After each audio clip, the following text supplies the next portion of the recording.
On parlait à présent de la lutte contre le cancer, qui est donc une lutte aussi pour la sensibilisation et la communication au sein de la Ligue. À Orléans, la Ligue a voulu marquer les esprits en organisant une longue chaîne humaine au départ de l'hôpital de la Madeleine à Orléans. À l'autre bout de la chaîne, un arbre de vie planté pour l'occasion. L'objectif, donner bien sûr plus de visibilité aux malades et à cette cause et récolter des fonds. Docteur, quel regard vous portez en tant que praticien, en tant que chef de service sur ce type d'action publique, populaire aussi, on l'a vu avec plus de 2500 personnes. Moi, je suis ravi de voir que des gens s'investissent dans le cancer, parlent de leur cancer, montrent à tout le monde qu'ils ont eu un cancer, qu'ils sont guéris, qu'ils vont bien, qu'ils peuvent s'en sortir.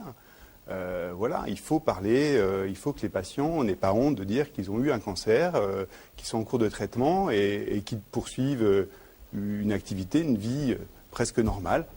Montrer qu'on est guéri, c'est ce que vous venez de dire. C'est-à-dire qu'avant, on se cachait, on se repliait sur soi. Il y a encore beaucoup de gens qui n'osent pas en parler autour de son entourage, que le cancer a été découvert, qu'ils vont avoir des traitements, mais plus d'un patient sur deux guérissent complètement du cancer, donc il faut le dire. La parole est plus libre aujourd'hui? Oh, sûrement.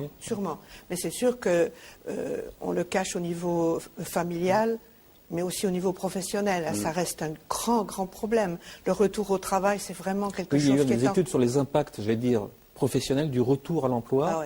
Ah oui. Ça reste encore un gros problème, c'est sûr. C'est dans notre société où il y a énormément de pression sur le travail, sur l'efficacité qu'on doit avoir au travail. Retourner au travail après un traitement pour le cancer, on a été absent, ou même on y va pendant qu'on est traité, parce qu'il y a de nos patients qui y vont pendant le traitement, mais c'est sûr qu'ils n'osent pas le dire, ou ils osent le dire, c'est très variable. Parce que c'est le regard des autres qui est... Absolument. Oui. D'ailleurs, de notre expérience, on sait bien que c'est pas si facile de dire j'ai un cancer, parce que les autres vous renvoient une image, ils ne savent pas ce qu'ils doivent vous dire. Et c'est ça le problème, c'est le retour. Vous l'avez évoqué tous les deux tout à l'heure, et le plan cancer est en cours. C'était un plan cancer 2014-2019 qui avait été présenté par le chef de l'État début 2014. Donc on l'a dit, il y a 17 pistes privilégiées dans ce plan cancer. Alors c'est comme le 3e plan cancer sauf erreur.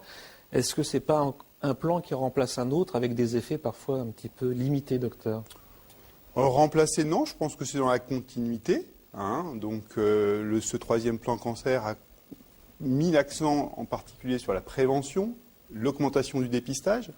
C'est sur ces plans d'action qu'on va avoir un impact le plus important sur la mortalité des cancers et sur des traitements qui donnent le moins de séquelles possible. Et puis, il poursuit la continuité sur la prise en charge multidisciplinaire des patients en cours de traitement, sur l'innovation.